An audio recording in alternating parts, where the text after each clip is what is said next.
the onions, peel the onions. What's up, guys? It's Peel the Onions with Sashlin, and we're back with our part 2 of what is data analytics and what skills are required. In our last lesson, we looked at our fancy food presentation and made a bold statement about healthy lifestyles makes you smarter in college. Now we're going to dive deep into how this relates to what skills you required for data analytics. Boom, so let's get into it.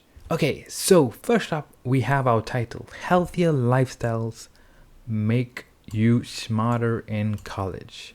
Okay, so now this brings us to the first thing that you need to understand when it comes to data analytics. What is the business problem? In this case, one of the questions was, how important is nutrition for kids in college? And you can kind of see that by making the statement, we are answering that question about how does nutrition affect kids' academic performance? And there's a bunch of other questions you could have asked based on this data. But in this particular case, we wanted to answer the question of how does nutrition and lifestyle affect college kids' grades?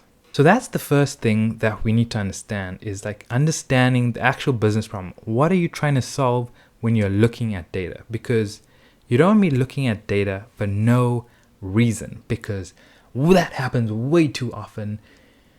Oh, and that annoys me. Anyway. Woosa. Yeah, woosa. So the next thing we look at is the data. How is the data produced? Because then we will get an indication of what type of data we are working with in order to answer our question. In this case, we're working with survey data.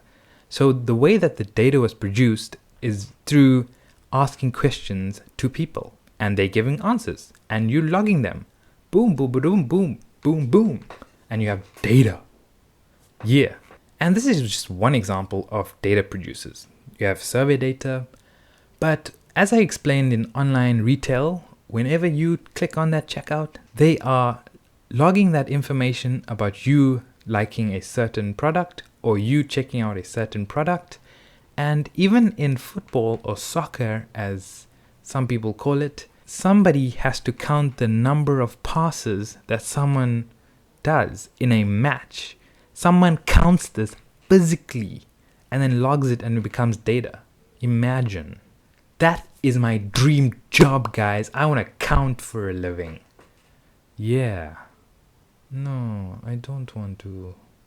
That's boring. Okay, next thing is also regarding data. How do you access that data? Where is it stored? Now, in this simple example, this little Excel file that I stored was on my computer. But a lot of the time, this is not the case, because you will have so much of data, it won't be able to fit on a little laptop.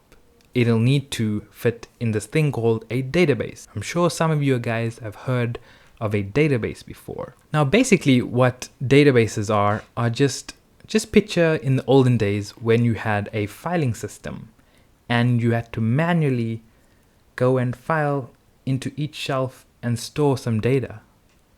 Now, databases, all they are is just digital versions of those files stored in many computers, because you need lots of computers to store massive amounts of data, much like how you need lots of shelves to store lots of those files.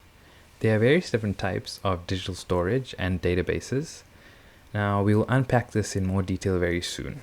So essentially, that's kind of what storage is. You're just turning from, instead of actual storage, you're turning into digital storage. How do we get these graphs? Well, turns out that this comes from the actual raw data. I'm going to give you a glimpse into what the data looks like. So if you've ever worked with Excel, or if you've never worked with Excel, that's fine. But you're going to have multiple different columns for different pieces of information. For example, in this particular column, we have their GPA. In this one, we have their gender, then we see whether they can cook and what's their current diet, etc., etc. And you can see that you have different rows for these different columns, indicating that one row is for a different student in this case. So different rows kind of represent different pieces of information of that particular column. So that's all that is in terms of the raw data. And when we're going to get it into a graph, we do some fancy things like pivot tables, and then we get some graphs using pivot tables. And this little table is the one that actually appears in our PowerPoint. Boom! We have healthy diets equals smartness, and we're showing this little graph. So that's the next thing a data analyst is expected to know, is from raw data, how do you turn that into aggregated data that's useful in terms of answering our problem? In this case, it says healthy diets contribute to higher GPAs. So that is answering a part of our question of how does nutrition and lifestyle affect the kids' academic performance? Okay, so now this applies to all these graphs that I've shown you guys.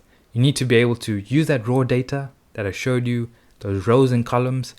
Boom, we aggregate that data with some magic and we have some graphs. Now, if you don't know how to turn that raw data into some of the graphs, don't worry about that. We'll cover that in the upcoming lesson. Okay, so as I've mentioned, what happens when you have billions and billions and billions of rows of data? Now, Excel is not going to work very well because it has a limitation. I think it has like 1 million rows of where you can see, but a lot of the time you'll be working with data that's far greater than this. This is where you might need to know a bit of programming. And also, what happens when you have data from different sources? For example, you have some information about students, about their GPA, but then you also look at their Facebook data, and then you see that the more you use Facebook, the smarter you are. Not really. But what if it were true? Then what would you do? You would need this thing called structured query language, also known as SQL.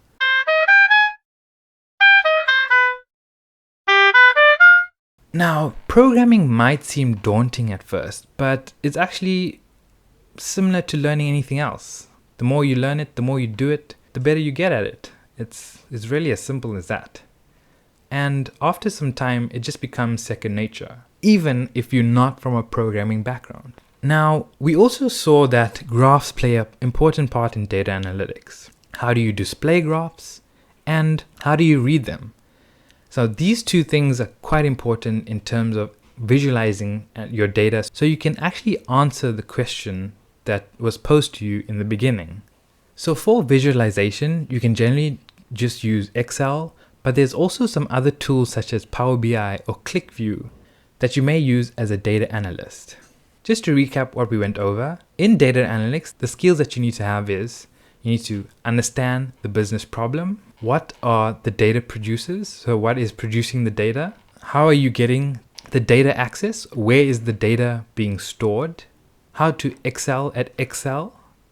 Or maybe a bit of programming, such as structured query language, or maybe even some languages such as Python. And also how to communicate that information. So displaying graphs and reading graphs. Now that we've discussed what skills you may need in data analytics, the major thing that I want to mention is that transitioning into this sort of career takes time, but with enough practice, anyone can do it.